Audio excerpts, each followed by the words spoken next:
અમારી સમ્રાટ સમાચાર ચેનલ સબસ્ક્રાઇબ કરો, લાઇક કરો, કોમેન્ટ કરો અને જોતા રહો પળે પળના દરેક પ્રકારના સમાચારો। તળાજા જૂના ગામતળ વિસ્તારમાં આવેલ પૌરાણિક ઉપલા મંદિર તરીકે પ્રખ્યાત ધાર્મિક જગ્યામાં રહેતા યુવાનની એસઓજી પોલીસે 2 દેશી પિસ્ટલ અને જીવતા 2 કાર્ટ્રિજ સાથે ધરપકડ કરી।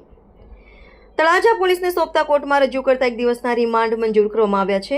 8 વર્ષ પહેલા મધ્યપ્રદેશની જેલમાંથી છૂટ્યા બાદ આ બંને દેશી પિસ્ટલની ખરીદી કરી હતી। એક સમયે તળાજા ધાણીફૂટ ફાયરિંગ માટે જાણીતું બન્યું હતું અને ઘટનાઓ એવી બની હતી કે જેમાં ફાયરિંગ થયાની પોલીસ દફતરે ફરિયાદ નોંધાઈ છે। તળાજા પંથકના અનેક ઇસમો દેશી બનાવટની પિસ્ટલ અથવા તો તમંચા